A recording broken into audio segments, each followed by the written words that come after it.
It's no longer news that young boys have been kidnapped from their school hostel in Nigeria's northwest region of Katsina State, specifically in a place called Kankara. What is news is that the government of Nigeria and the school authorities are at sea as to the exact number of boys that have been kidnapped. Parents are wailing and asking big question.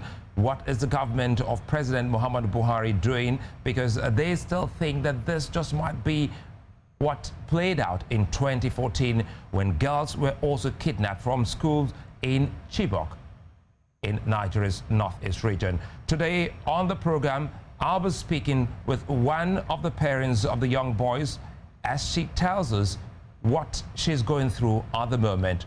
Welcome to Village Square Africa here on News Central.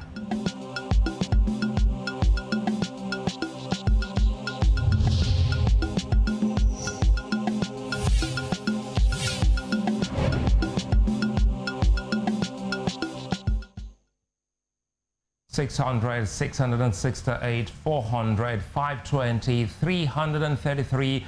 The numbers keep changing, and of course the number of kidnapped students at Kankara, Katsina State has become Nigeria's most talked about issue. Again, it leads Nigeria back to the poor database that has been the fate of every sector. The country can't confidently state numbers, and even in cases of need for urgent security reactions, numbers are at a premium. Katsina State Governor Aminu Masari says that 333 students are missing.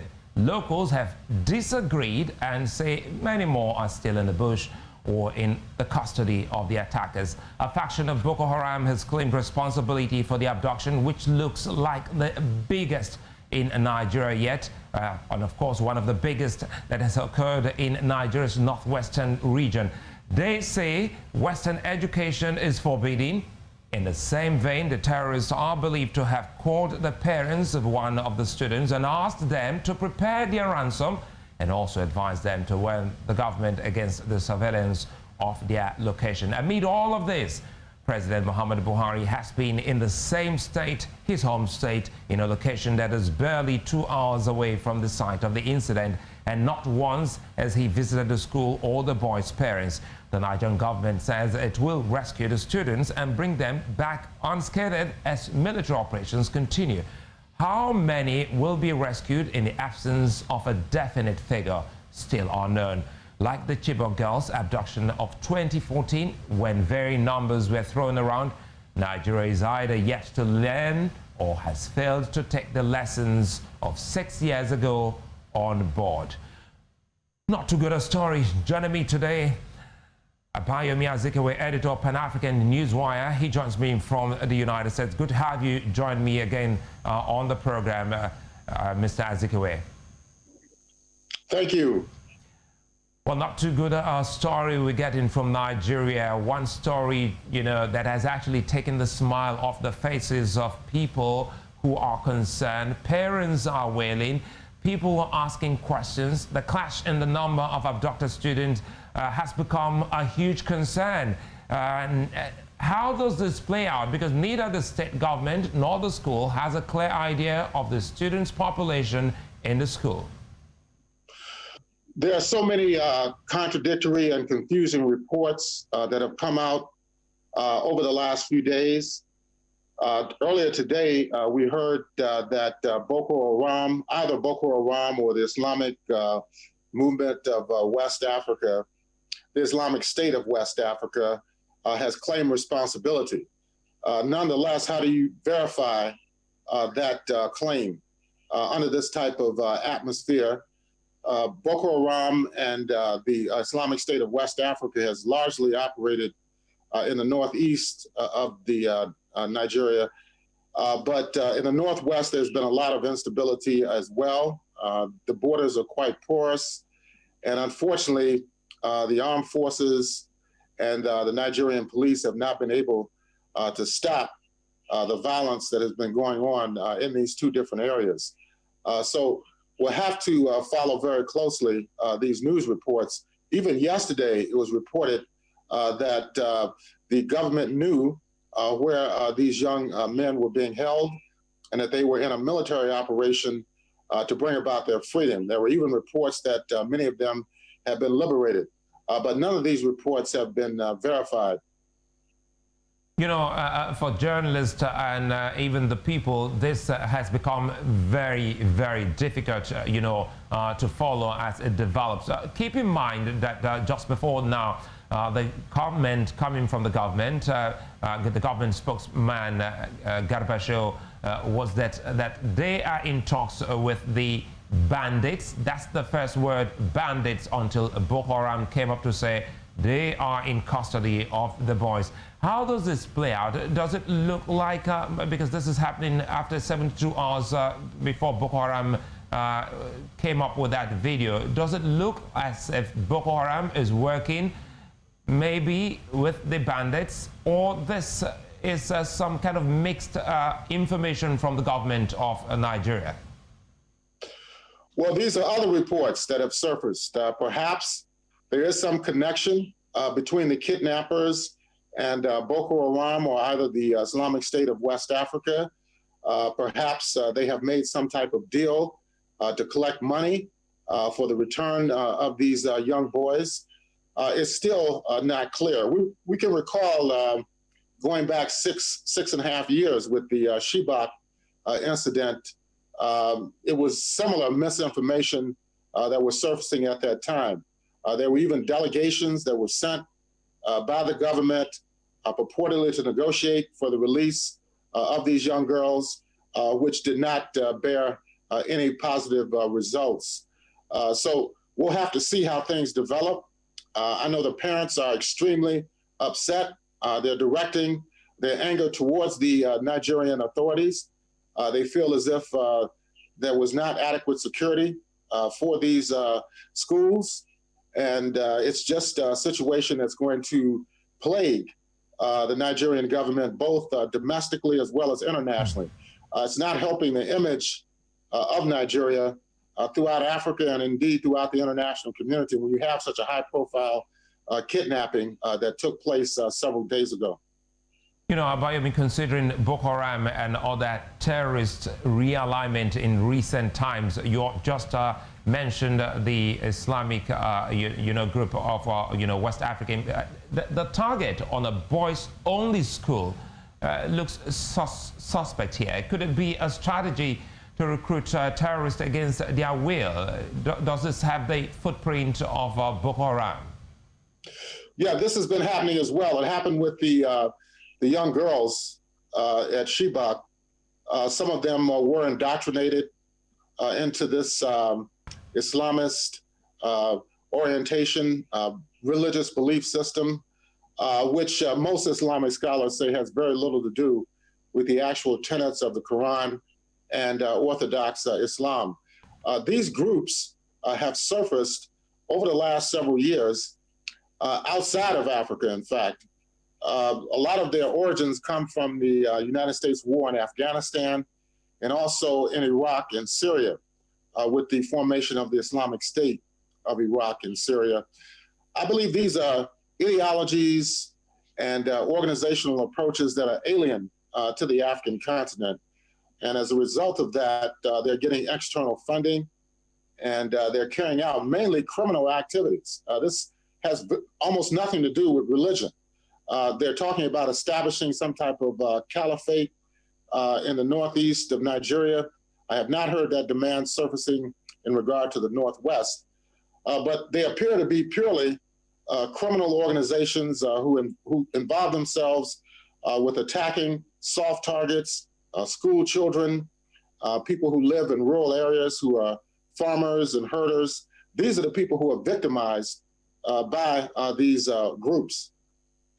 You know, two key things you have raised here, Abayomi. You also talked about the Safe School program, or rather Safety for Schools, which led to the Safe School program of the then president of Nigeria, Goodluck Jonathan. And now you also talked about soft target, which the terror group has always tried to hit.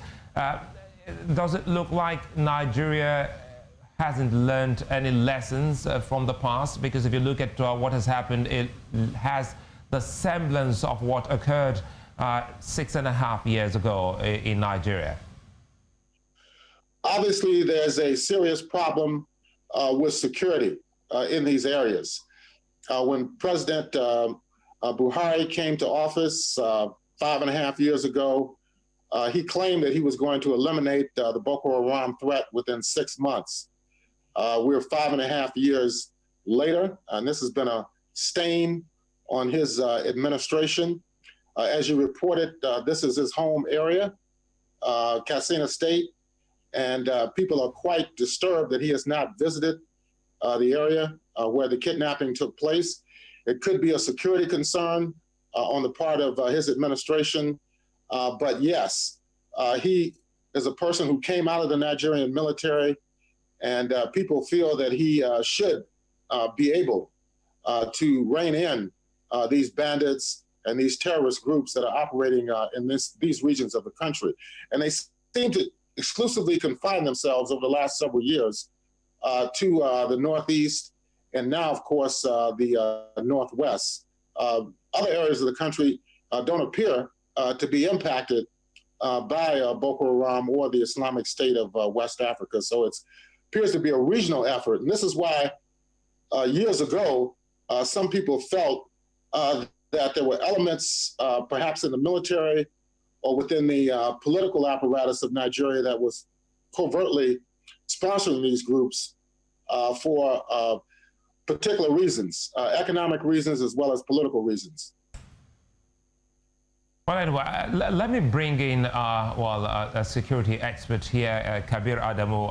Kabir, this is something that some experts like yourself have warned the government of Nigeria. I recall then they did warn that there seemed to be an incursion by the terror group into Nigeria's northwest region, which was dismissed. Finally, it is upon the country. Unfortunately, yes. And, just to clarify, the military authorities themselves actually are aware of this. Early this year, they released a report indicating that the kind of weaponry they are seeing in the banditry is suggesting some form of linkage between the bandits and the terrorists that are operating in the Northeast, even though their focus then was on the gun running channels in the Sahel region, and they were suggesting that both the bandits and the terrorists are buying their weapons from these gun running channels. And the argument then was that from AK-47s, they are now holding RPGs and AK-49s and other sophisticated weaponry. So yes, the military authorities were aware of this unfortunate linkage, but then we're not sure what they did with that knowledge. There is nothing on ground to indicate that they actually worked on that knowledge, unfortunately. Let me stay with you, Kabir, quickly here, because myself, I think Abayomi and I were trying to look at the connection of this kidnap.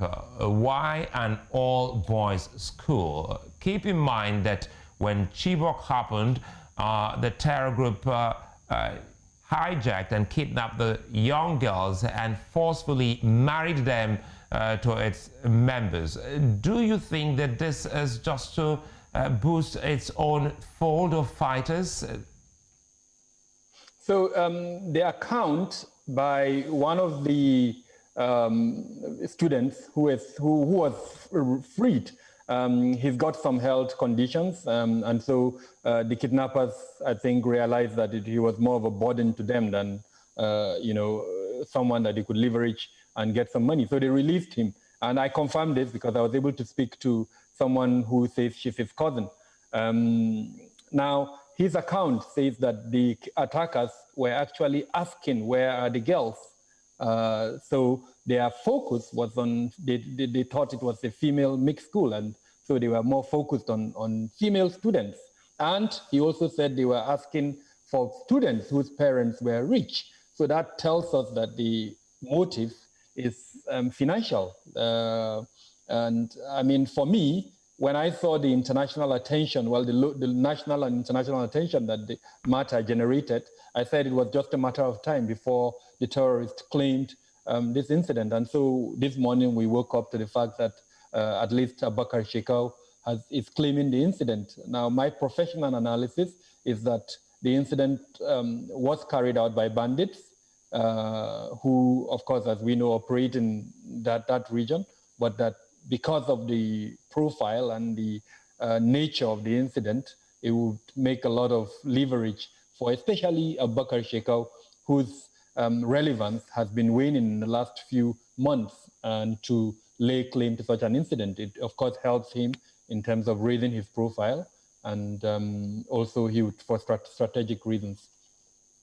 Let's take a moment. When we come back, we'll speak more on this, Bayomi and Kabir, and also speak to the mother, or rather let you in on our conversation with one of the mothers of the young boy, a young boy who was kidnapped.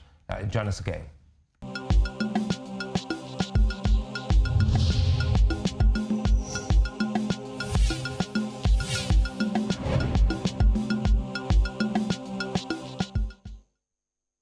Welcome back to VSA. Still looking at the very unfortunate incident that occurred in Nigeria's northwestern region of Kankara in Katsina State.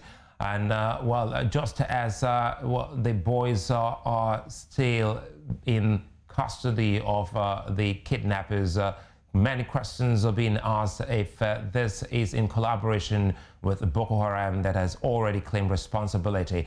Abayomi Azikiwe in the US, he's still very much with us. You heard what Kabir Adamu said earlier on, saying they had a conversation with one of the boys who's been released by the kidnappers. Does this truly look like a case for ransom? Because keep in mind that in times past we have seen Boko Haram rather go for an exchange, more like a swap, to get some of his members released instead of going for money or any kind of ransom exchange. Yeah, this does sound reasonable or rational, that it is a criminal act specifically designed to collect money, that the claim of responsibility by Boko Haram could be a ploy to make it appear as if they have a strong presence in this northwest region of Nigeria. But we still have to find out the details of what is actually happening. Even if they do want ransom, people have to be sure that the funds that are being turned over to the people who actually have the authority to release these children. So they're going to still have to deal with the authenticity of the ones who are calling, who are claiming responsibility, and who are making demands for monetary compensation in return for the release of these children.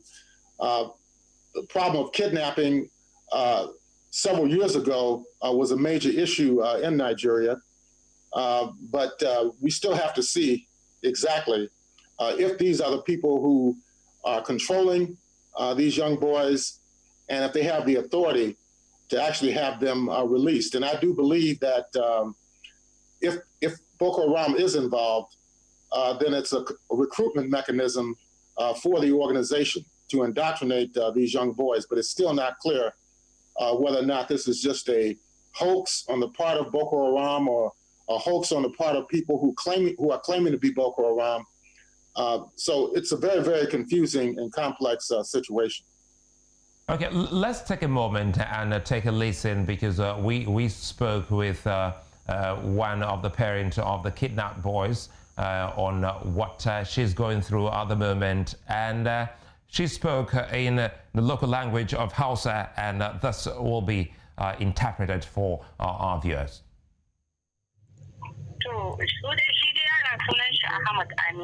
My son's name is Ahmed Aminu. He is 14 years old. We want the government to help us rescue our children from the dire situation they are in. and help us too.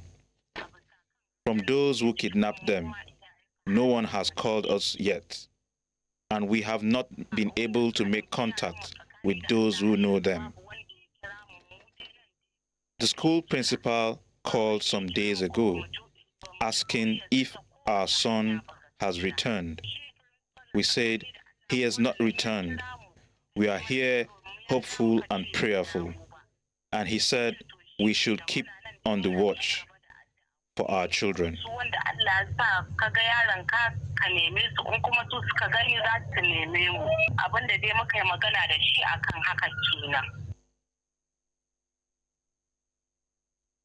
That's a sad one, because now the Kabir Adamu, for the principal to have called, it then means some were able to escape and return home, just as some haven't actually been so lucky. The search is on, but it doesn't look good at the moment, because this looks like every hope is thinning out as the days go by. How can this change and turn a positive story, especially for a parent like Farida?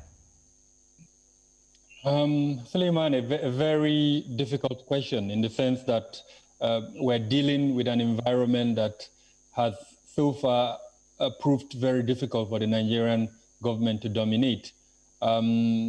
You're aware of the terrain in the north is mostly Sahelian, and so the kind of trees you find there are not that thick. And the bandits, the bad guys, I mean, whatever name we want to call them, that's where they stay, that's where they find their havens. Now, in this instance, the Rugu forest, because the information I'm getting at the moment says these boys are being held in the Rugu forest. Now, Rugu Forest has been notorious in Katsina for as long as this banditry has continued.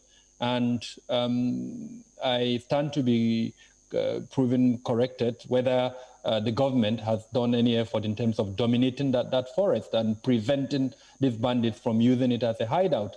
So it makes me very worried, especially when we know that this forest has networks from which you can go to as far as Niger or down into central Nigeria, Kaduna, Niger State, and even beyond. Now, the longer these kids stay with these guys, the more likely that they are able to separate them, divide them into smaller groups, and then move out with them to any of these locations. And the moment that happens, then the rescue effort or whatever negotiation would be more difficult. I know, and this is part of what gives me a bit of hope, the current security effort appears to be concentrated on preventing them from moving away outside of this, cycle, this forest. Let's see if we can. Sorry to cut you there. Let's see if we can close on this. I'll start with Abayomi. The president was in Katsina State when this happened, and many are still asking the question: shouldn't the president's visit or comment help in actually assuaging first the pain of these parents and, of course, give some form of hope in the rescue mission? This has been a pattern over the years of his presidency. He tends to delegate authority to subordinates. This is his last term in office. Who knows what his thinking is in this regard? But he has to take control of the rescue efforts, and he has to make sure that there are adequate military and security resources in that area to take on the bandits and to liberate these school children. And Kabir Adamu, quickly, what should President Buhari do in this case? Well, show empathy, reassure the parents, and then more importantly, make sure that this never happens again. And that means accountability. Whoever dropped the ball that allowed the abduction to happen, that person should be held responsible. And in this instance, we've seen several previous cases of abduction like this. Chibok, Dapchi, Kwatarkwashi in Zamfara State, Kaduna in Ogun State. But I mean, no one has been held responsible, as it were. So I'm hoping that in this instance, someone will be held responsible, and then hopefully that will serve as deterrence going forward. Gentlemen, many thanks for being such nice company, Abayomi Azikiwe and Kabir Adamu. Thank you. Yeah, the horrifying stories of terror still reign in Nigeria, which is Africa's most populous nation and its biggest economy. Residents of northeastern and northwestern Nigeria are sad. Just like Farida, the streets are empty and their shells are broken. Many have lost friends and families. Millions have been rendered homeless, and parents can hardly stop their flowing tears. Hopefully, tears will soon replace these sad and hard days of gloom. Well, that's a wrap on VSA Today. Don't forget, you can watch us live on newscentraltv.africa and youtube.com/News Central TV. I'm Sulaiman Aledeh. See you again.